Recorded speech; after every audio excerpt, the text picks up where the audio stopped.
Dude, Kate Mila Falcha. Welcome to Irish Granny Tarot. Time for our Saturday book, and it will come as no surprise to anybody. Book 2 of Nostradamus, Conversations with Nostradamus by Dolores Cannon. And it's great. You're going to like it. I got so much positive feedback about book 1. I couldn't not do book 2. And it did finally come. So before I start, 2 things. First of all, I'm supposed to say this. Everything on here, entertainment purposes only.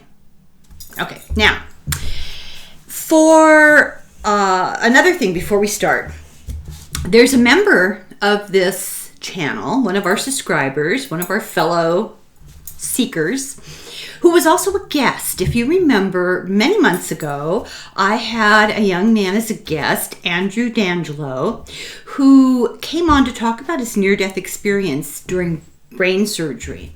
And if you saw it, I posted, he asked me if it was okay to post a photograph of his huge scar on the community feed.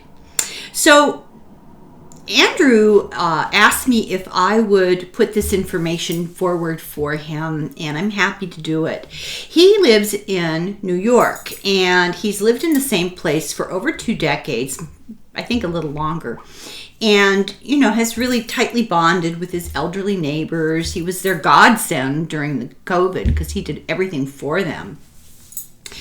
Well, through a series of unfortunate events that had absolutely nothing to do with Andrew, this is all about the family who owns the building, are selling it or taking it back into the family, and they're kicking everybody out. And Andrew is losing his home of over 2 decades. The big issue, though, is that his brain tumor is coming back, so he can't just, go work at KFC or something. And on top of that, dealing with the symptoms that come with a growing brain tumor, he hasn't been able to get steady work. He's a musician, a wonderful musician, and you can go on YouTube and watch videos of him playing. So, he doesn't have an income and has nothing to pay for like a big gigantic move. And we all know New York's notorious for outlandish real estate prices, rentals. So there's a spot fund that's been set up for him. It's kind of like a GoFundMe, only, just a different company.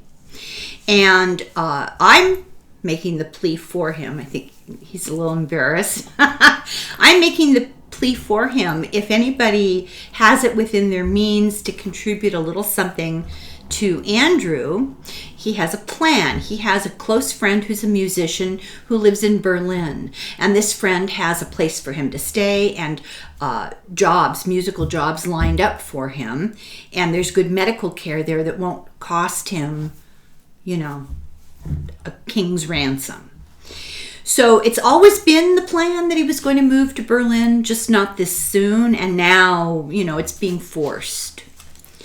So if anybody has the ability to donate a little something towards Andrew's relocation and getting settled and getting back into work and getting good medical care and all of that, the Spot Fund, it's all one word, Spot Fund, his particular donation site, all connected together, is forced out after 2 decades. Forced out after 2 decades. So it would be a mitzvah if you could help him out. And I know that he would be very grateful. It's terrible to have this hanging over your head when you're unwell. So I want to get going here on Nostradamus because I have to go to work. This is very much a continuation of the last book. Same format. They sit with somebody who is a subject who wanted to be a part of this and proved capable of going into a deep enough trance to communicate. And Dolores records on a tape recorder, and they take notes of everything that's said. And the premise is that Nostradamus is alive and well back in his day, 1500s.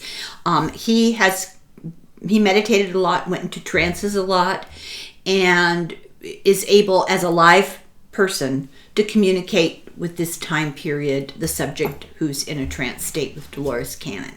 So let's get going here. Conversations with Nostradamus, Volume 2. And I forgot to look up, wait till you see this. This is so cool.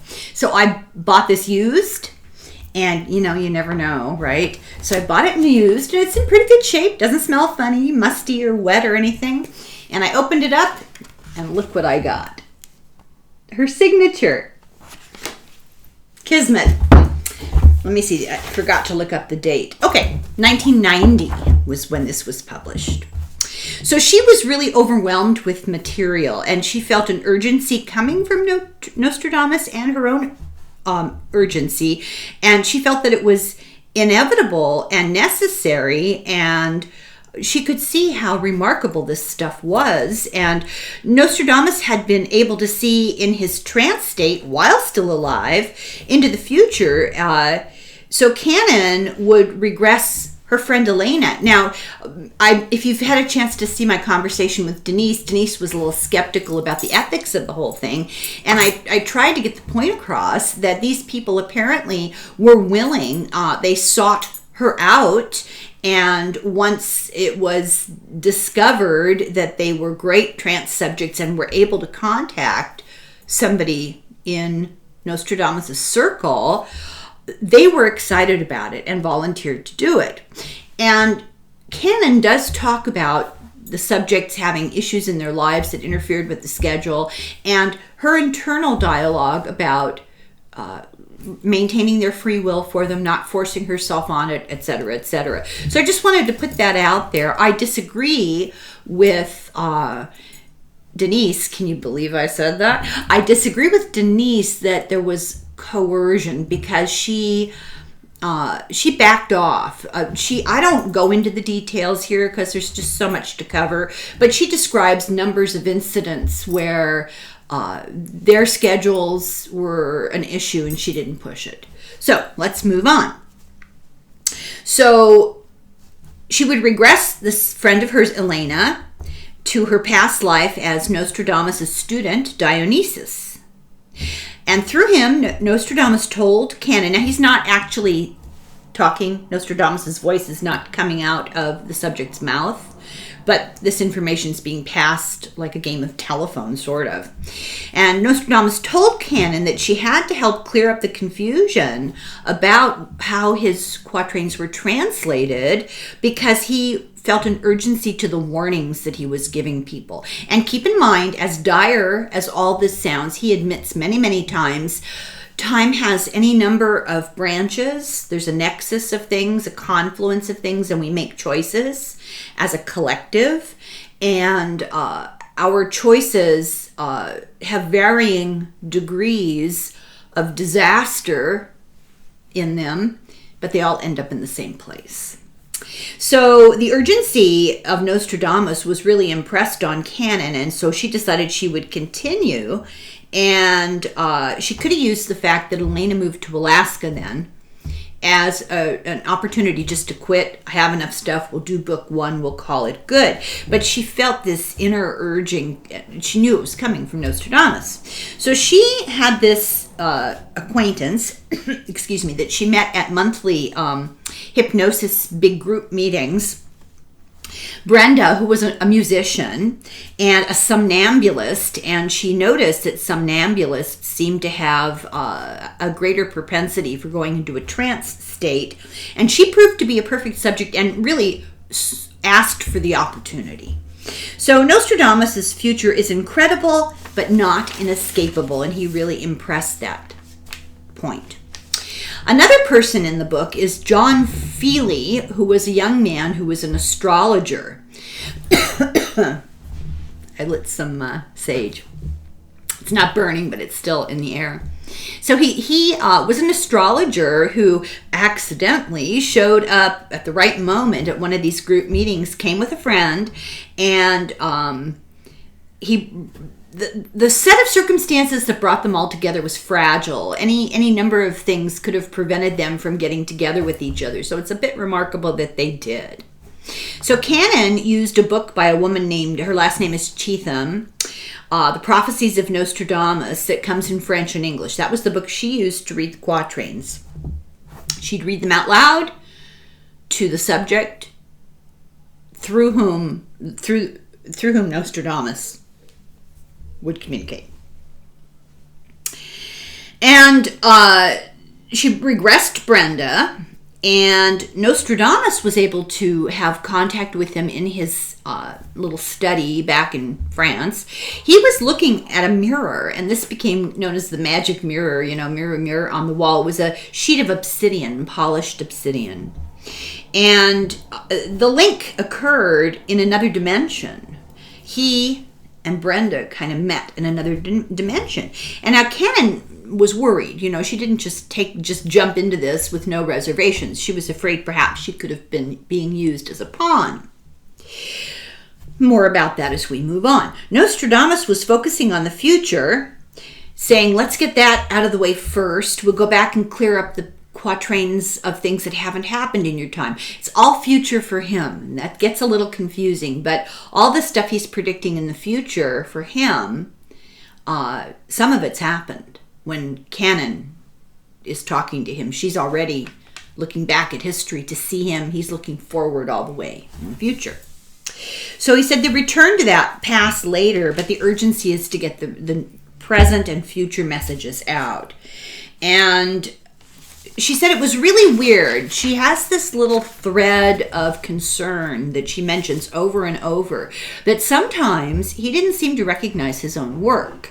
He didn't seem to immediately be able to decipher them because they weren't clear to him, and she was confused as to how that would be. They kind of assumed maybe it was a bad translation that was hindering him. But then she wondered, was Nostradamus really using her and Brenda to provide him with these written quatrains? Because time, this whole book is about our lack of understanding of the concept of time.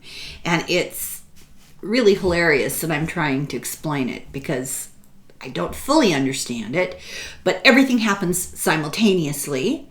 And he was not the inventor of the quatrains, he was the messenger of them, is what ultimately they all decide. And that he received them from several different subjects, Canon and her helpers in regression being the major ones. So he got his writings from them in a trance as they read them to him, and he told them that he received these writings in a trance. And they're like, yeah, well, you're in a trance right now, and we're reading these quatrains to you. Is that what you're talking about? So just kind of try to figure that out. It's so hard to explain. So the question is, are we looking at simultaneous events of past, present, and future? In his biography, Nostradamus said that he was helped to write the quatrains with spirits from the future, and he often calls Dolores and Brenda and John spirits from the future. So she became careful to not give him any details of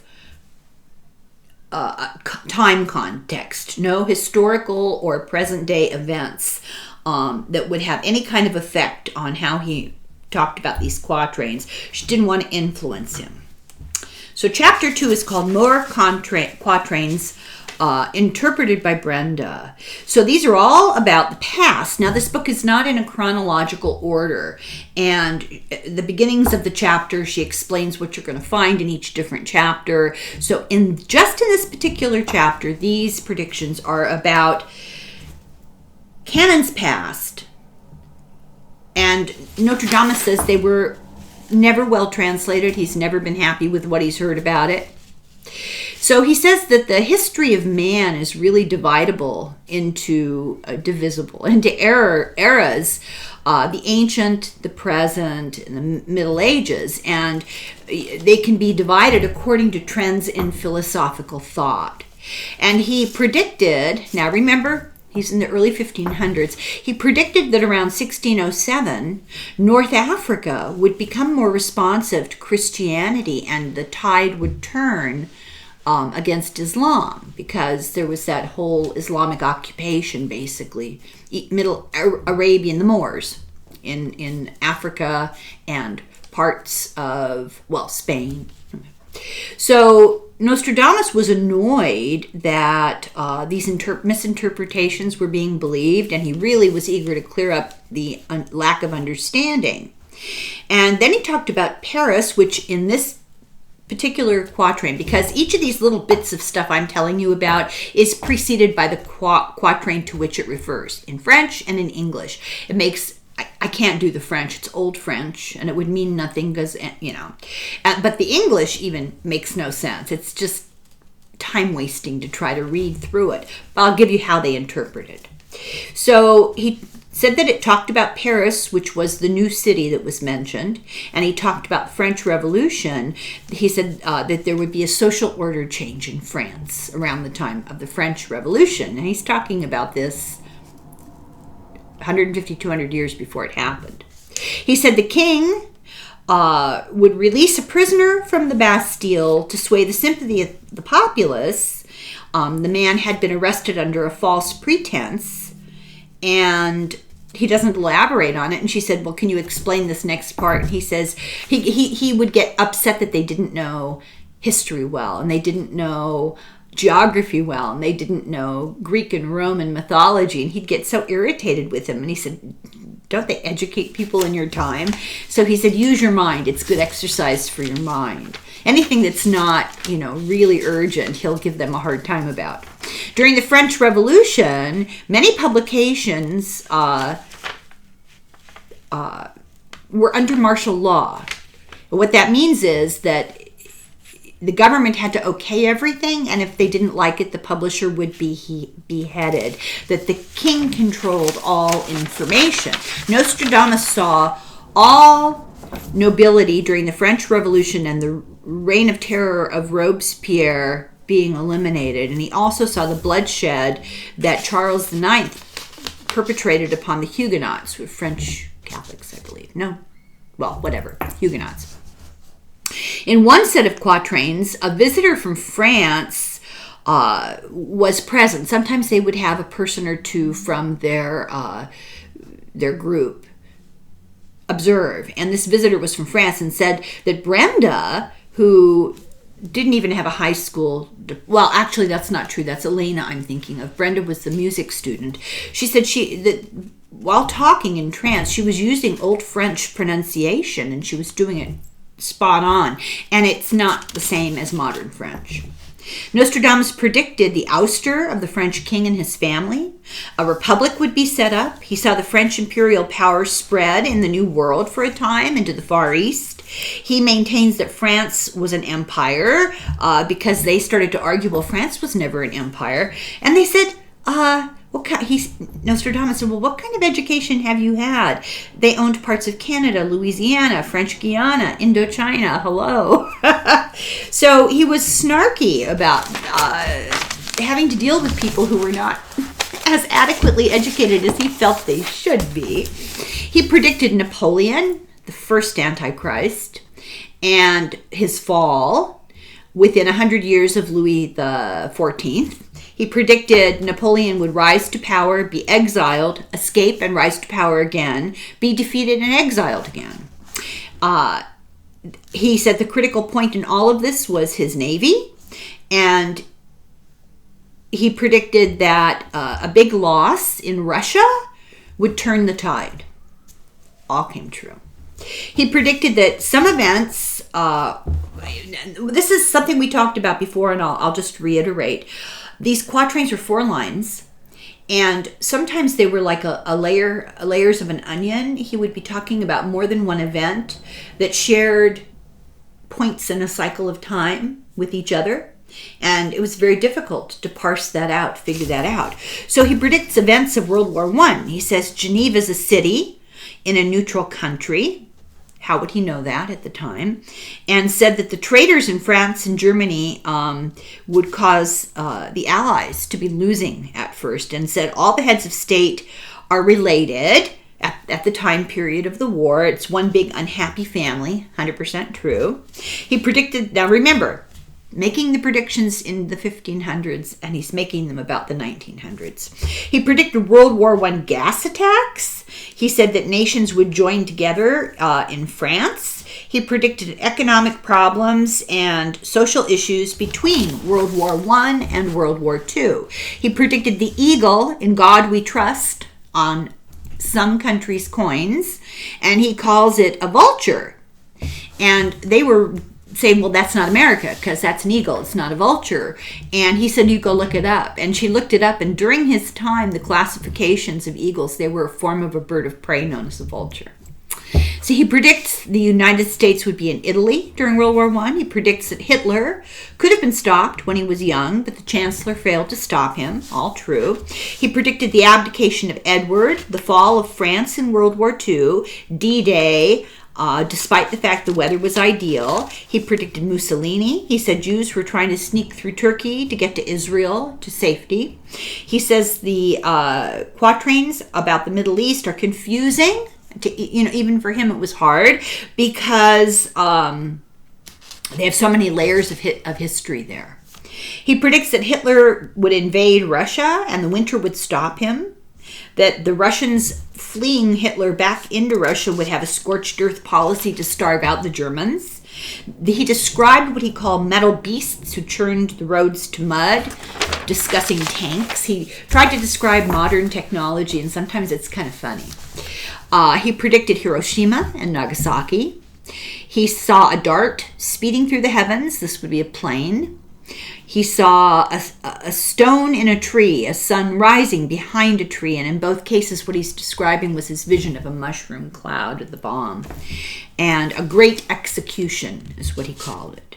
He said that the person who fired this bomb would be believed to be a monster by the people that it killed, Japan. He predicts the emperor, Japanese emperor, would not be killed. He says if we only knew what the atom bomb did to the landscape of time, we would never dream of using it. Like Denise said the other day when we talked, that the atomic weaponry, nukes, damage something that we yet, inexplicable to us yet, in the universe, in the fabric of time.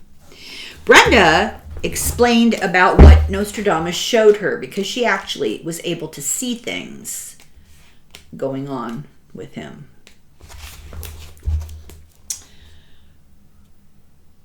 So this is an attempt to describe the landscape of time. Imagine, if you will, a gigantic plain that is the purest, blackest velvet you can ever imagine. Across this plain there are lines of neon bright lights. It looks like a gigantic emission line spectrum in astronomy.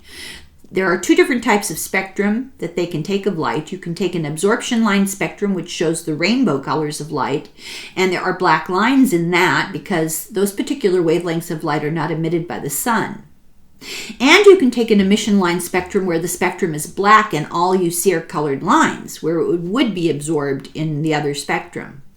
I know now this is under trance. I know I'm talking Greek to you, but the readers will be able to make sense out of it. The timelines look like a gigantic emission line spectrum, which is a very small portion of the entire timescape in general, a section of the timescape. It's a landscape. Each one of these lines represents a timeline, a possible reality or a future reality. There are many possible futures. These lines go along neatly, nicely, orderly, and suddenly they all run together into a central point, which is called a nexus. And at that point, there's a gigantic explosion, a big blast of light frozen at its most expanded point. And that was the effect on the timeline of inventing the atomic bomb. In so many of the various realities splits in the timeline, the world did not survive the bomb. The scientists did not know whether or not it would set off a chain reaction and make every atom in the world explode, thus destroying the world. This was one of their fears. And they did it anyway. In alternate realities, that did indeed happen because of the way these alternate realities were structured. As you know, when it comes to a point where a problem can go one way or the other, it actually goes both ways, but only one is expressed in your reality. The other is expressed in another reality. I'm sure this is clearing everything up for everybody. Some of these lines run together in a gigantic nexus because it's a crucial point. This time it was a crucial point of technological development. It's a dangerous road to take because there are other technologies that could be developed for the same effect or for the same type of technological advancement, alternate energies and powers. Some realities survived the inventing of atomic power and some did not. But even the ones that did survive were still drastically affected, either politically, historically, or economically. So atomic power had a humongous effect on the time scale in general. So this is a theory, and she explains it in her other book, The Convoluted Universe. Convoluted indeed. So the Antichrist is a main nexus on this timescape that she's shown. And the great genius that we talked about in the first book is a nexus. And there's no way to avoid the nexus, but you can lessen its disastrous effects by the path you take. Chapter 3, The Present Time. Nostradamus predicted that medicine will advance and be able to eliminate plagues. He described flying machines. He said the world will be made smaller by technology, smaller in travel and smaller in communication. After World War II, there will be relative peace for a while. The Antichrist will embroil the whole world in a big battle. And before the Antichrist, there will always be some sort of ongoing armed conflict going on somewhere in the 20th century, but predominantly peaceful, not a world war. Various institutions that had respect won't. They'll cease to have respect. He's predicting this towards the end of the 20th century because of their abuse of power. For example, he said Orthodox religion, the abuses of power by religion are going to be their destruction. He described an event that I skipped over that was obviously Watergate. He said events in the Middle East will happen that will leave the Middle East vulnerable to the Antichrist who takes advantage of them. And some of those events are the downfall of the Shah, the rise of the Ayatollah, Iran becoming a strong Muslim fundamentalist state. These are all setting up the scenario.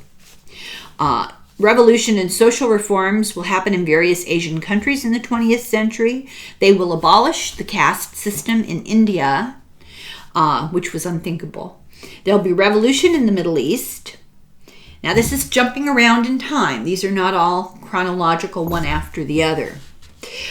From the end of World War II to the end of time, the time of trouble should be approximately 100 years. The Ayatollah, who will rise up in Iran, will have been in France before he returns to Iran. That actually turned out to be true. He describes terrorism, and he talks about what's going on with the Palestinians, which is so complicated I skipped over it. Chapter 4, The Near Future. Now we're talking the near future from 1980 on, roughly. He predicts that foreign powers will supply the guerrillas in Nicaragua. A leader will be assassinated, Somoza was, that the leader had been in cahoots with the Russians, Ortega was, and there was Russian influence in Cuba, there was, and this is all bizarre to somebody in Nostradamus' time. The Russians were running a laundering operation with arms and illegal assistance in Central America. That was what was really going on there. There would be worker strikes in France and Italy. And then he says something about green, and he couldn't really figure out what that was, but I'm thinking the Green Party, or maybe the ecological movement. That's just my guess. He said that he saw something with Roosevelt, Churchill, and Stalin will be started, but won't be completed until the start of the 21st century. He predicts that people's spirits are not happy with the Christian church. which is something remarkable to say in his time. He did not agree with what the church allowed to be put in the Bible. He said they totally misrepresented. He said the church is like a building with a rotten foundation. And of course, he focused a lot on this because they were such a powerful force in his time. But he says that the foundation of the church is about to crumble. They have developed in a way that's not in keeping with the Spirit of God. Evil forces seem to have the upper hand and things are out of balance. But it'll swing back and we will rebalance after the time of trouble. We are going through, during a time of trouble, an inevitable rebalancing. We kept getting that yesterday, the temperance card. He sees less effective diplomats convening in Switzerland, Davos. The world economy shakeup. Bankers in Geneva feel their power is drying up. And a new system of banking will be made. After the Antichrist and after the genius, all these things won't matter. There'll be a new way of doing things completely. It will be completely irrelevant, moot. He says Ireland will have to choose between total destruction and peace, and it will work out a solution. And there's no time attached. So was this the peace accord they made? Ireland will be united and will no longer be divided by the English Empire.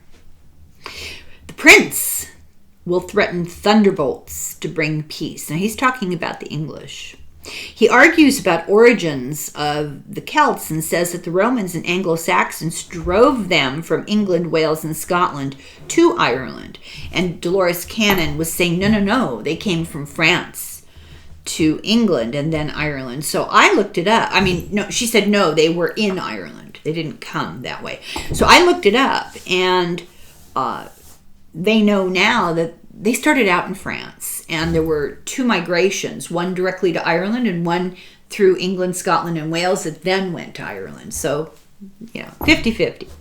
July of 1989, a leader will be driven out and hanged. Now, he does all of his dating, very rarely gives an actual calendar date, and he's working on a different calendar, the Julian, not the Gregorian. So everything has to be parsed. But he uses astrology heavily to place instances in time, but he also says we can change things. So predictions are made about specific times in the 80s and 90s. Some happened, absolutely. Some didn't happen at all, and some happened but at a later date. So I'll try to remember to say when this is canon extrapolating, and she's really obsessed with giving timelines to people. I think that's what the purchasers of the book wanted. But we'll learn towards the end that that's not the point. The point is the content, not the timeline. So in July of 1989, a leader will be driven out and hanged, a good man, and this will be a small event connected to a bigger picture. In July of 1989, it's going to be a big year for overthrowing things, including Gorbachev and Ceausescu. I looked it up. Also, a UN observer head will be hanged in Beirut on almost exactly the same day. So there's some weird energy around this July date in 1989. He predicts that the media will be in the news of doom and gloom. He pulled out the tarot card, the Tower. He said there'll be a sudden change in the time of trouble. There'll be 7 years of media croaking. In other words, saying what they're told to say.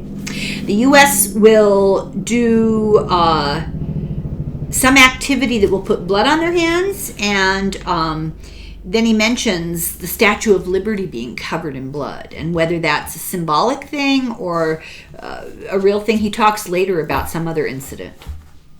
This will... There'll be an event that'll be the result of a trigger-happy general or someone of high rank who will call out for a special strike force, and the public will know nothing about any of this. And there'll be a confusion within the members of the strike force doing their job. They're supposed to protect the president and the vice president. There's a rumor that the president and the vice president in danger, and it's a false rumor, and the strike force acts on this false rumor, and in the confusion, a tyrant is murdered. Some sort of official with the president from a foreign country will be murdered, will be die in this action, and he'll be shot, and it'll be while they're trying to rescue the American president. Now, he predicts this for the 1990s, and nothing like that happened that I'm aware of. He predicts that during the time of trouble, the Caribbean islands will become even more corrupt, and there are secrets about important people who will get these important people into huge trouble in the Caribbean specifically.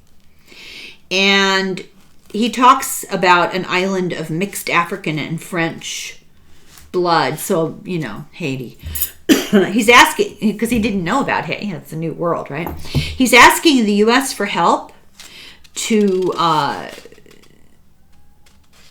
he's not asking.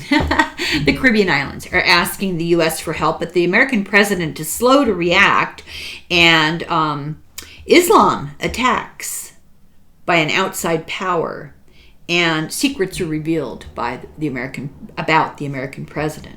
So there's all this confusion about the secret workings of the Antichrist building and building and building to a crescendo, and people don't understand what's happening until it's too late to really stop it. Cannon starts musing, was Bush the slow president? And she thinks that maybe this refers to the Panama invasion, where there had been secrets attached to all of that about secrets involving Bush.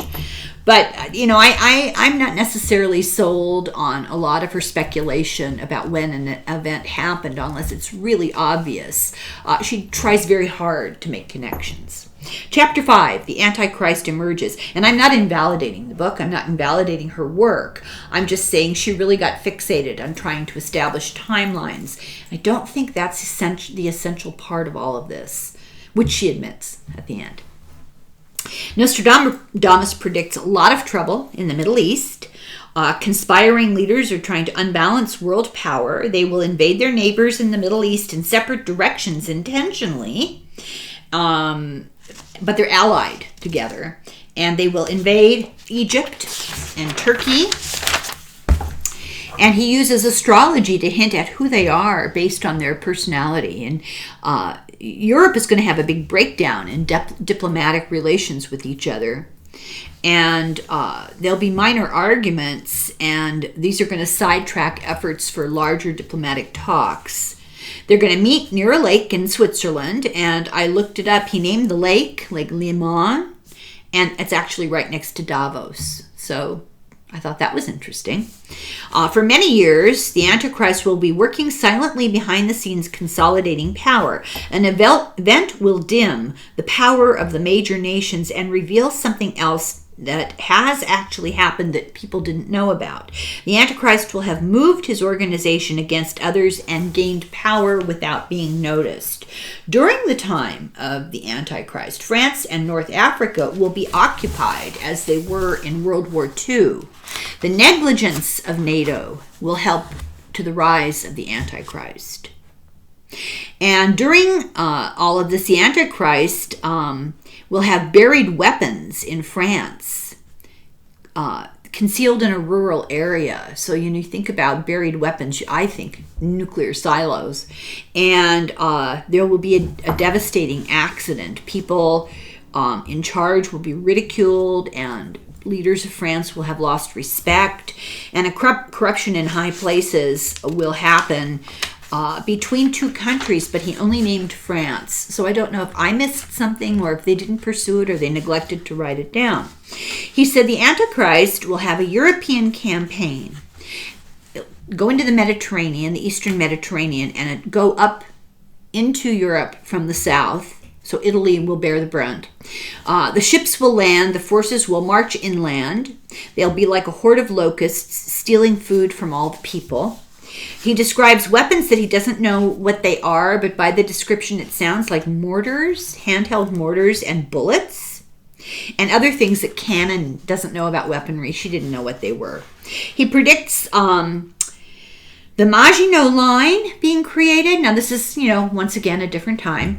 And he says there'll be dissension amongst the Allies during World War I. The Maginot Line is created, after that. And the quatrain also talks about the Antichrist marching through France, Italy, Greece, Turkey, and Spain. His fleet will be in Central and Eastern Mediterranean.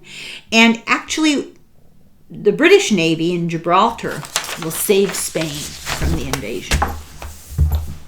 During the Troubles, China's army will be strong, and somebody will poison the leader of China.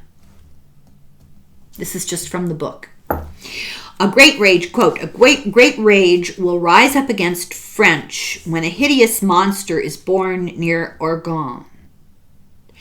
And he says that this is actually about a French pope who will be the tool of the Antichrist. The Antichrist will destroy Rome. The air over Flanders, that's like Belgium, will be clouded by weather due to earth changes, climate changes, and the smokes of war. After every battle, there will be a big storm. And this is the wisdom of the earth. It's the best way to stop a battle is to have a heavy rain. And interestingly enough, scientists have begun to realize that disturbances in the atmosphere actually do bring about physical earth changes and storms. So like hurricanes, tornadoes, big winds, volcanoes, earthquakes. The Antichrist will get evil people to excommunicate cardinals, which will be a scandal, and will expose other scandals. Oh, not even people, I'm sorry, the evil pope. Let me do that again. The Antichrist will get an evil pope to excommunicate cardinals, which will be a scandal and would expose other big scandals in the church. There'll be the collapse of various monetary systems due to the Troubles, lots of defaulting on loans and that sort of thing. World leaders will be disgraced. So due to money issues, a general will organize 15 companies of soldiers to follow him and try to take the place by storm and change the situation. But there'll be a huge breakup in communications, and there'll be a huge breakup in transportation, which will interfere.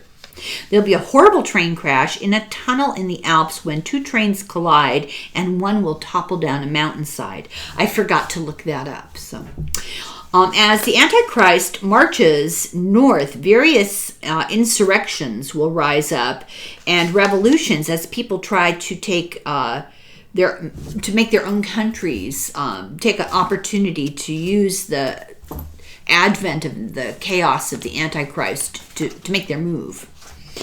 The Antichrist is a perversion of philosophy and uses a perversion of philosophy to weaken his opponents. He uses deception from within, propaganda to work havoc on the population. He uses the perversion of the good, like the example he gave, televangelists. He didn't use the word tele, but evangelists. The Antichrist will use their methods to wheedle them to follow him, so he learns from them. He will spread and threaten Spain in the west and Romania in the east. This whole thing is parallel to the expansion of the Roman Empire. The Antichrist learned from history to avoid what stopped Rome. The Antichrist sacks the Vatican Library, reveals things the church had hidden, and causes chaos within the church and against the church, and some will will die trying to defend the church, and others will reject the church. The Antichrist destroys cultural relics and monuments in psychological warfare. He intentionally destroys things like all the artwork in Florence and in Turin and Venice and all those, I can't think about it, but that's what he does. The Antichrist has troops that they think they're fighting for the good of their prophet. They don't understand. Now, I'm taking this with a grain of salt because we're talking about a time when Islam had really done a lot of this sort of stuff in Europe, and the church was a very strong political influence, much more than it is today, but it still is, but not to the extent. And so he's focused on this.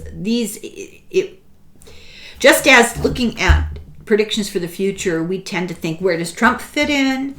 When he looks at predictions for the future, he thinks, where does the church fit in? It's just being egocentric, He doesn't agree with the book of Revelation. He said that the book of Revelation is not an orderly step-by-step tale, that it's a collection of visions that St.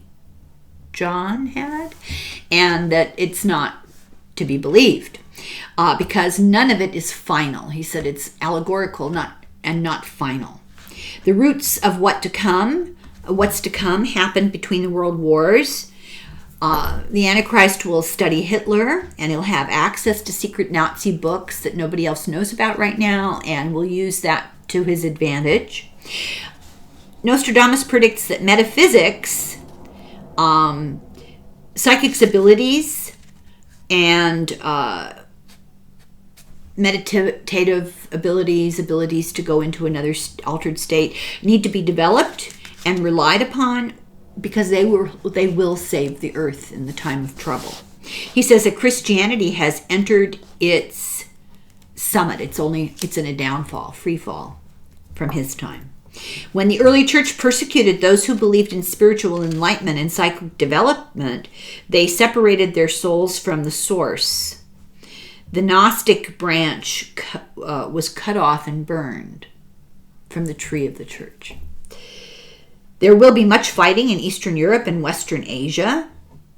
And the last pope is going to change his loyalties from the church to the Antichrist. A satellite will explode and burn for 7 days. Now, he didn't use the word satellite, but that's what they figured out eventually is what he was talking about. It will look like a second sun. There's a secret military branch of the church who are priests, and they're like a private army with the Pope as the commander, and their job is to fight for the church. They're finely educated, but they also know martial arts and ways of violence. They will be left leaderless when the Pope changes sympathies and allies with the Antichrist. He doesn't take all of them with him. They don't go. The others, ETs, will stay clear. They're going to stay out of all of this until the situation resolves. It's up to us to resolve. Nostradamus sees nuclear strikes during the time of trouble. Russia and snow will be involved, and she speculates about dates. Did this happen? Will this happen in 1997? There was never a clarification on that. Many underground organizations will form, and they will have to guard their words and use secret communication, which is where knowledge of tarot symbolism comes in. The Antichrist is crucial and unstable time, and he is the worst person in history. Unless you talk to my youngest child. And no, the Antichrist is the worst person in history. Nostradamus saw the French Revolution a lot because this was also a very crucial time in history. And of course, he's in France. He wants to avoid worst-case paranoia. He actually said this. He's not going to talk about all these worst-case scenarios very much because with resolve, these events can be altered. And I already believe that some of them have already been altered. When you look at the dates and the astrological explanations and you go to Google and find out what happened on that date, something similar but less horrible has happened. I find that fascinating. He sees this nexus in time with many possibilities branching out from it. A major nexus that contains these outcomes on almost every path we choose. So a lot of this is going to be unavoidable because this is our lesson. This is our karmic fate we've chosen. And we have free will, but we have a goal. And to get to that goal, we have to be... I'm going to use my own words. I don't know how accurate they are, but we have to be tested and purified. We have to go through the fire to get to the end. The Antichrist will come to power, he says, in 1992 by threatening nuclear force. Now, his timeline, as Canon and John Feely, her astrologer, the timeline related to the Antichrist is off. It's predicted for a couple of years after they do these sessions and coming to a real high point in 2002, 2001, 2002, which I think is interesting, giving 9/11 and the War on Terror, the Persian Gulf War. And I just wonder if things were ameliorated a little bit, similar but slightly different. That's just me speculating. So he says in 1992, I say, because I looked this up, in 1992 there was a nuclear non-proliferation treaty. So we chose to go a different way. And in 91, Putin was just a mayor and lying low.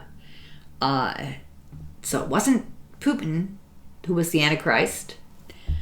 In 99, Yeltsin gave him the power in the federal government. So it wasn't until 99 that he rose up. The Antichrist will threaten nukes without actually having the materials to do it. And it's a successful bluff. And later he will have them because he will have taken them in his invasions, and he will use limited nukes. There will be an effective underground guerrilla movement, which is at first just merely an annoyance. They will use crop duster planes, and they'll be able to hide food from the approaching enemy who uses a scorched earth policy. Leaders will be assassinated. Ogmios, member of the underground, just a nobody, will figure out who the Antichrist is and what he's up to, which is not apparent to everybody, even people in positions of authority, and he will decide to overthrow him. This is a karmic situation. Nostradamus impresses upon us that this is hugely karmic, and that Ogmios is from Eastern Europe with some French blood. I wondered about him and Zelensky. I don't know. It's hard. It's a fun game to do that, to try to speculate, but and I don't know astrology. The astrology of all of this is really complicated. So, and I discussed the astrology. Well, Denise discussed the astrology, and I nodded my head sagely and didn't understand a word. But she was finding inconsistencies. At the end of this book, Canon addresses that, which I thought was so interesting because I hadn't read it yet when I talked to Denise. So Ogmios is from Eastern Europe with French blood. The UN will fall. Political assassinations of leaders' children and their associates will start to happen. Remember that young woman who died in the bomb in Russia not so long ago, about a month ago? The populace of Europe will hide in tunnels in their highest mountains from the rain of bombs from the sky.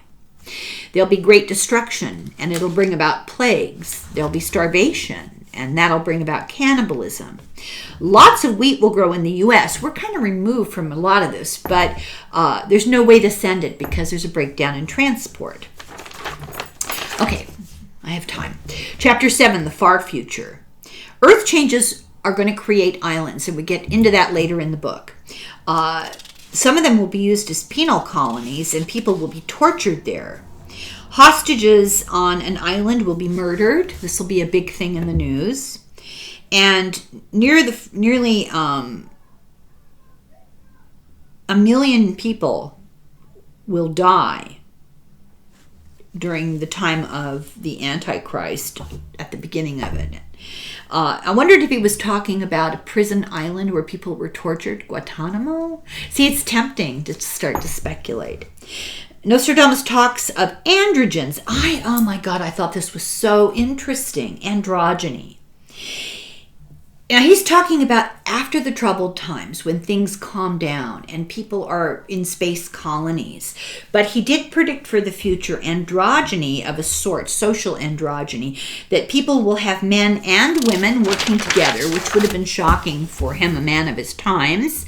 But they will be rid of narrow-minded sex roles, gender roles. People will not think about gender roles. They won't be important. And this is going to cause an upheaval in the Middle East. And the Middle East is going to have to learn to accommodate this social change globally. There'll be lots of bloodshed among different space forces after the Antichrist. And the bloodshed, he said, then he goes on to elaborate, not because of fighting, but because of accidents in space. Many pilots will die. So the legend of Androgynous is a creation myth where there's 3 types of sexual creatures, male, female, and hermaphrodite. And that's where our word androgyny comes from. And he's talking about blurring the lines between genders in social roles. Of course, you know, physically people are still either or, although not everybody. Well, I won't get into it right now because it doesn't have much to do with the book, but there's a lot of misunderstandings about that I learned in science class in college, and I tell people today and they just don't want to believe it. Hermaphroditism is not as rare as you might think, but that's another subject. Anyway, space colonies are built far from Earth for those who didn't want to fit into the new world of the Earth. And those with opposing beliefs or different desires, like more hostile desires, are voluntarily they opt for it. Someone's going to manipulate then. After all the good things happen, then things are going to get weird again. Somebody is going to manipulate the Earth's economy, and the Earth is going to need to turn to the people in the colonies of space for help. They discover gravity wells like pits of gravity around each planet, and we send materials to strengthen them, and there's some attempt to bring back the troubles, but that's for another chapter. And I'm going to stop here, and we will start chapter video number 2 here in a second. And there's some really interesting predictions coming up. So if you're not tired of listening to this, for sure progress to video number 2 of book 2, because the predictions are... Okay, thank you very much, and Slongafoil, I'll be back in a minute.